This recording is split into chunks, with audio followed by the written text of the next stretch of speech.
So let's get more on this story from a human rights activist, Olatunji Lanre-Bariwa. Thanks for joining us on the program. Thank you. Thank you for having me. What do you make of the release of the detained migrants, and what's the next step for these migrants who face an uncertain future in Israel?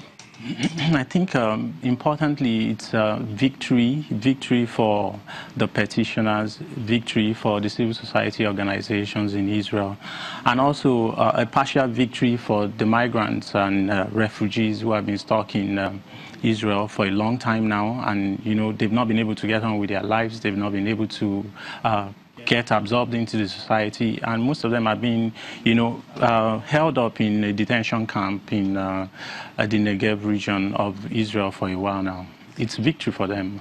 Well, like you said, the crisis, especially in Israel, has lingered for a while now. That's talking about the migrants' crisis. Why is it so difficult to resolve it? Why haven't we found a tangible solution all these years? I think it's partly due to the hardline posture of the Israeli government over time. The Israeli government has been they are mostly unreceptive to refugees and migrants. And if you look at Israel plan or aims to be solely a Jewish state. And that in itself is a problem. And Israel also have been very keen on a protectionist and isolationist policy around that region, and that's partly because it is surrounded by hostile neighbors, and they are particularly very wary of influx of migrants, refugees, or people from other countries. They felt that they might infiltrate their closely knit society, and it's a problem for them.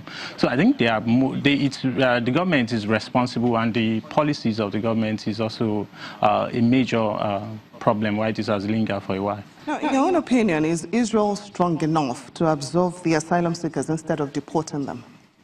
Israel has a stable economy, as a matter of fact, and politically, maybe Israel is unwilling to. And if you look at you have hardline members of the ruling party.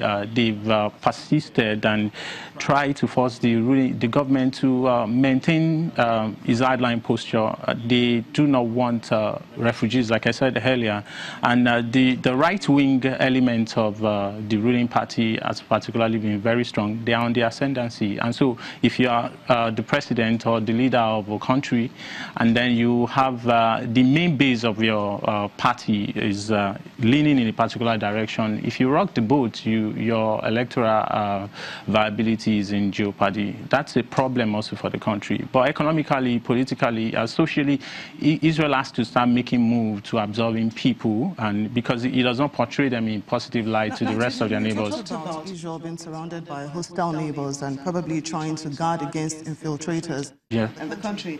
But is it possible that the government's action of jailing or deporting migrants, could it be an act of racism as well? It is in a number of ways. We all feel disgusted, about the policy that is in effect in Israel. So everybody feels that the Israeli society was built on. If you look at how the country came to be, it's a nation of refugees in itself. So when you shut your door to other people who are in crisis, most of the Eritrean and Sudanese who are seeking asylum stay in Israel are deserters from military or from the police in their countries. Most of them are unwelcome if they go back home. They are likely going to face persecution or death. So if you can't open your doors to them, it speaks a lot to your image. And I think Israel will have to do something, radically to change that. Now, the deal with the UNHCR collapsed after Prime Minister Netanyahu backed out. It is now seeking the deportation of these migrants to a third country, probably Uganda. Is that a good idea? It isn't. It isn't, honestly. And, if you look at the trend, there was a report earlier that Rwanda had accepted to take in most of these refugees. And the Rwandan government also faced, animosity from civil society within its country, and they backed out of the deal. In the same way, Uganda, there's been back and forth deniers now. And so I think it's something, Israel has been focused on this in one direction and with one solution, that we don't want them. If your only tool is a hammer. Every problem will look like a nail, and so if you look at the other side of the coin, you will see, okay, in what way, how can we absorb them into, low-skill opportunities within the society, and that has to change if we are going to move forward on this. Human rights activist Olatunji Lanre-Bariwa, thank you so much for joining us on Network Africa. Thank you, my pleasure, always. Ethiopia's Prime Minister Abiy Ahmed has promised to reform laws which he says have led to human rights abuses in the country. He also pledged to ensure that the next elections in 2020 will be free and fair. Mr. Abiy was speaking at a rally in the capital Addis Ababa, where he once again called for patience. This comes as his government embarks on reforms to heal the country after nearly 3 years of anti-government protests have left hundreds of people dead.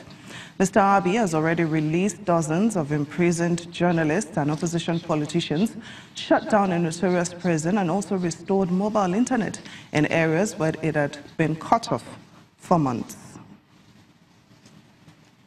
In the Central African Republic, the UN Multidimensional Integrated Stabilization Mission in the country, MINUSCA, has paid tribute to mission's peacekeepers who lost their lives in the line of duty. United Nations Under-Secretary General for Peacekeeping Operations, Jean-Pierre Lacroix, who is on a 4-day visit to the country, spearheaded the ceremony.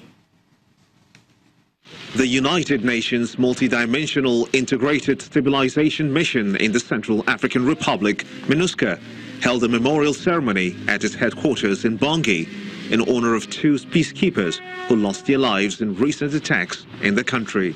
The ceremony was presided over by the United Nations Under-Secretary General for Peacekeeping Operations and the African Union Commissioner for Peace and Security, while on a 4-day joint visit to the country. It is with sadness that I am here with you for a tribute ceremony to 2 of ours, 2 brothers, 2 brave young men in the prime of life who came with enthusiasm, courage and determination to help their brothers and sisters of the Central African Republic, and who, in the exercise of this noble task, have been killed by murderous bullets of those who refuse peace in this beautiful country, the Central African Republic. Central African Republic descended into turmoil after mainly Muslim Seleka rebels ousted President Francois Bozize in 2013, provoking retaliation killings by anti-Balaka militias drawn largely from Christian communities. Self-styled Muslim self-defense groups sprung up in PK5, claiming to protect the Muslim civilians concentrated there from ethnic cleansing. Nous avons échangé.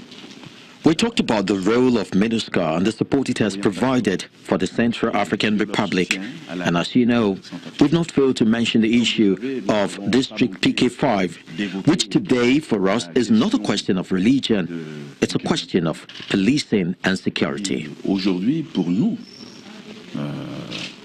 ce n'est pas une question de religion. Nearly 13,000 United Nations peacekeepers have been deployed to protect civilians and establish order in Central African Republic since the withdrawal of a French-led international intervention force in 2016 following elections. However, the government has little influence outside the capital. Ex-rebels and armed militias still stalk the countryside, and there are regular flare-ups of deadly violence. Still to come on the program, Zimbabwean actors and actresses take a comical look back at Robert Mugabe's last days in office. Please stay with us.